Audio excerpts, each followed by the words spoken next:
Halo anak-anak, bagaimana kabarnya hari ini?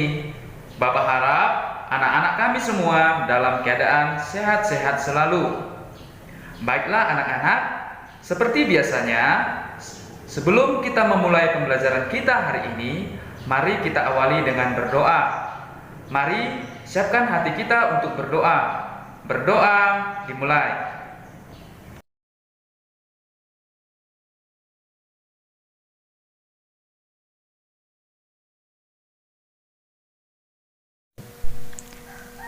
Salam penjaga Sang Penembus, suami perawan Maria yang terberkati. Kepadamu Allah mempercayakan putra tunggalnya, kepadamu Maria menaruh kepercayaannya. Bersama denganmu Yesus menjadi manusia. Oh Yosef yang terberkati, perlihatkan dirimu sebagai seorang bapa juga bagi kami. Dan bimbinglah kami di sepanjang perjalanan hidup. Perolehkanlah bagi kami rahmat, belas kasih, keberanian, dan lindungi kami dari segala yang jahat. Amin.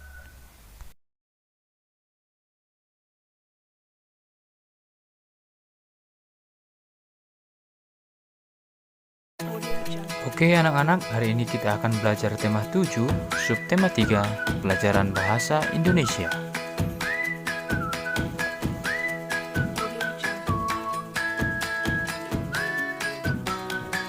Pembelajaran 1, mengidentifikasi surat undangan. Surat undangan merupakan surat yang berisi pemberitahuan dan permintaan kesediaan seseorang untuk menghadiri suatu acara atau kegiatan. Beberapa tempat seperti sekolah dan perkantoran menggunakan surat undangan sebagai pemberitahuan.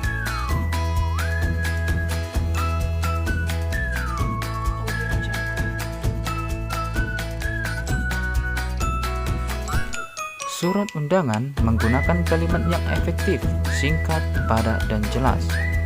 Tujuannya agar pembaca memahami isi undangan yang diterima. Surat undangan dibagi menjadi dua jenis, yaitu surat undangan resmi dan tidak resmi.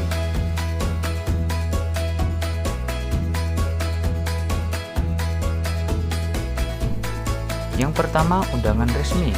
Undangan resmi yaitu undangan yang digunakan oleh lembaga atau instansi resmi. Undangan resmi umumnya ditulis dengan bahasa resmi dan baku.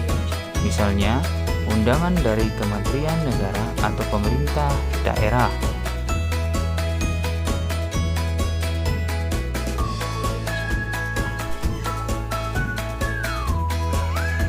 Gambar di samping adalah contoh surat undangan resmi.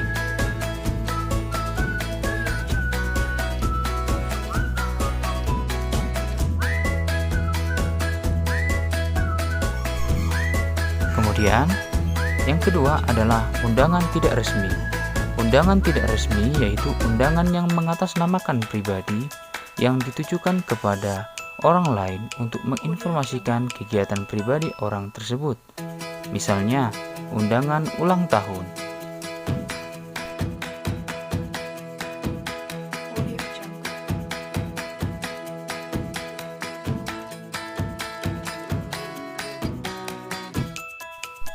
Gambar di samping adalah contoh surat undangan tidak resmi, yaitu undangan ulang tahun.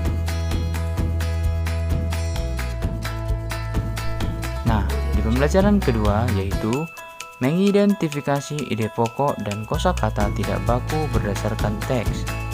Ide pokok adalah pokok permasalahan yang ada di dalam sebuah teks. Langkah-langkah menentukan ide pokok adalah sebagai berikut. Yang pertama, membaca teks secara utuh dengan seksama. Yang kedua, memahami topik teks.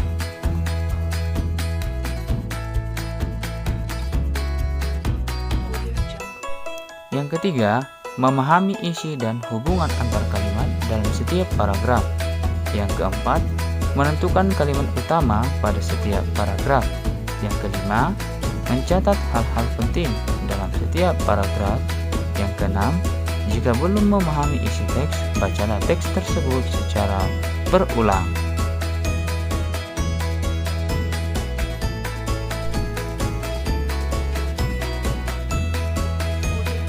Ayo, mari kita simak teks berikut.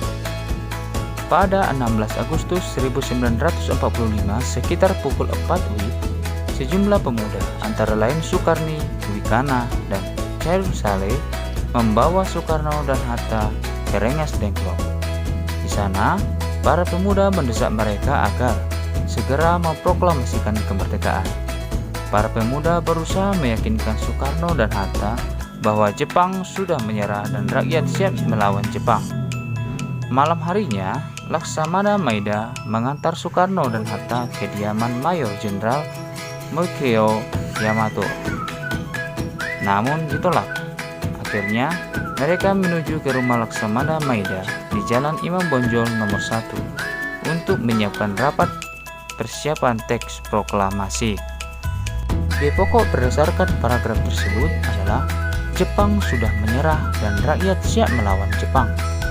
Contoh kata baku dan kata tidak baku berdasarkan teks tersebut. Kata baku mendesak, berusaha. Kata baku untuk mendesak artinya memaksa untuk segera dilakukan. Nah, kata baku berusaha artinya melakukan suatu usaha. Oke, di pembelajaran ketiga, yaitu menuliskan informasi penting dalam teks. Ada beberapa cara yang dapat dilakukan untuk menemukan informasi penting dalam sebuah teks. Cara-cara tersebut antara lain: yang pertama, membuat daftar pertanyaan berdasarkan isi teks. Kamu dapat menggunakan kata tanya seperti apa, di mana, mengapa, siapa, kapan, dan bagaimana. 2. Menggunakan peta pikiran. Peta pikiran dapat membantu kita mengelompokkan informasi dalam pikiran kita secara kreatif. Sesuai dengan pembelajaran kita sebelumnya, nah berikut adalah contoh membuat peta pikiran.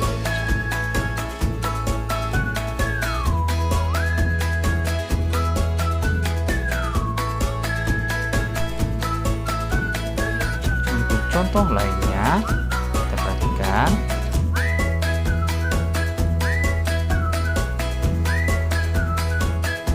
Dan masih banyak contoh lainnya. Oke, di pembelajaran keempat, kita akan mempelajari unsur-unsur dalam surat resmi. Bagian-bagian yang terdapat dalam surat resmi adalah: yang pertama, kop surat, artinya berisi identitas instansi pengirim surat berdasarkan alamat lengkapnya. Yang kedua, tanggal surat, menunjukkan keterangan waktu dan tempat dibuatnya surat. Yang ketiga, nomor, lampiran, dan perial surat, yaitu berisi nomor dikeluarkan surat oleh instansi pengirim surat dan keterangan singkat mengenai maksud surat tersebut. Yang keempat, alamat tujuan, keterangannya berisi identitas penerima surat. Yang kelima, salam pembuka, yaitu sapaan pengirim surat sekaligus pembuka surat.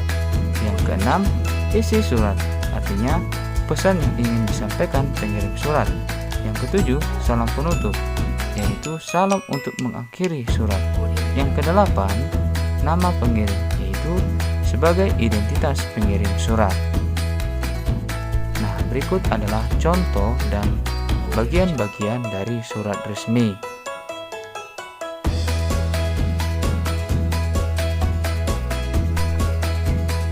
Oke, kita masuk pada pembelajaran kelima, yaitu membuat surat undangan tidak resmi. Surat undangan tidak resmi adalah surat undangan yang mengatasnamakan perseorangan untuk kepentingan perorangan. Umumnya, surat undangan tidak resmi berisi kata-kata yang lebih sederhana dibandingkan surat undangan resmi. Contohnya, undangan ulang tahun, undangan pertunjukan pentas seni di sekolah, dan undangan pernikahan. Nah, perhatikan undangan tidak resmi berikut.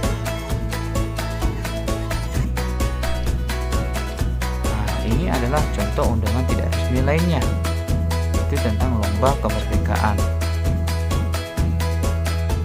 Nah, tentunya masih banyak lagi contoh-contoh surat undangan tidak resmi lainnya. Oke, kita masuk pada pembelajaran ke-6, yaitu menuliskan informasi penting dalam bentuk peta pikiran. Peta pikiran dapat mempermudah kita menemukan informasi penting dalam sebuah teks. Langkah-langkah untuk mengurutkan kosakata menguraikan teks menggunakan peta pikiran adalah sebagai berikut. Yang pertama, tentukanlah ide pokok dari teks yang disajikan. Yang kedua, catatlah kalimat penjelas dari ide pokok tersebut ke dalam bentuk poin-poin. Yang ketiga, tuliskan ide pokok dalam kalimat penjelas tersebut ke dalam suatu bagan peta pikiran. Nah, berikut adalah contoh menuliskan informasi penting dalam bentuk peta pikiran. Jenderal Sudirman, tempat tanggal lahir. Nah, mari kita isi sifat-sifat Jenderal Sudirman. Sebagai contoh, seorang yang disiplin serta berjiwa sosial yang tinggi. Demikianlah materi kita hari ini anak-anak. Bapak harap anak-anak kami semua dapat memahaminya.